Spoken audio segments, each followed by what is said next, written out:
மகளிர் உரிமை அந்த அந்த அந்த திமுக வாக்குறுதி என்ன சொல்லியிருக்காங்க? அனைத்து மகளிருக்கும் சொன்னாங்களா இல்லையா? அனைத்துங்கிற சொல் அங்க இருந்ததா இல்லையா அவங்க வாக்குறுதியில்? ஓகே. அத வந்து என்ன கருணை தொகைனாங்களா? உரிமை தொகைனாங்களா? உரிமை தொகை. உரிமை. என்னுடைய உரிமை வந்து எனக்கு எனக்கு யாராவது கிஃப்ட் கொடுக்கணுமா என் உரிமை வாங்குறதுக்கு? வந்து சேரணும். என் உரிமை அது. அப்ப ஒரு பெண்ணாக பிறந்த அத்தனை பேருக்கும் இந்த உரிமையை பெறுவதற்கு யூனிவர்சல் கிடையாது. இல்ல என்ன பேச விடுங்க. பாருங்க யார் கோவம் வருதுன்னு பாத்தீங்களா?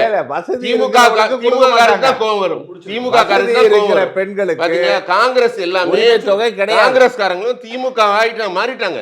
அவங்க மாறிட்டாங்க. கூட்டணி அதனால உரிமை தொகை. அப்ப என்ன சொல்றாங்க? 2.5 கோடி மகளிர் இருக்கும்போது 1,31,00,000 பேர் தான் குடும்ப பெண்கள். இவங்க ஒரு தகுதி வைக்கிறாங்க. நீட்டு தேர்வு எழுதுறவங்க எல்லாம் டாக்டருக்கு ஒரு தேர்வு வச்சா அது என்னத்துக்கு தகுதி தேர்வு? அவன் சர்ஜரி பண்ண போறான், மனிதனை காப்பாற்ற போறான், உசுரை காப்பாற்ற போறான்னா அவனுக்கு தகுதி தேர்வு வேண்டாம் அப்படின்னு போராடுறாங்க. ஆனா ஒரு பெண்ணாக இருக்கிறதுக்கு தகுதி வச்சிருக்காங்க. உரிமை தொகை தரமாட்டாங்களாம். ஒரு குடும்ப பெண்ணா இருக்கிறதுக்கு ஒரு தகுதியாம். அப்ப மத்த பெண்கள்லாம் குடும்ப பெண்கள் இல்லைன்ட்டாங்க. 2.5 கோடி பெண்கள்ல மத்த அத்தனை பெண்களும் தொடப்பத்தால சாத்துவாங்க.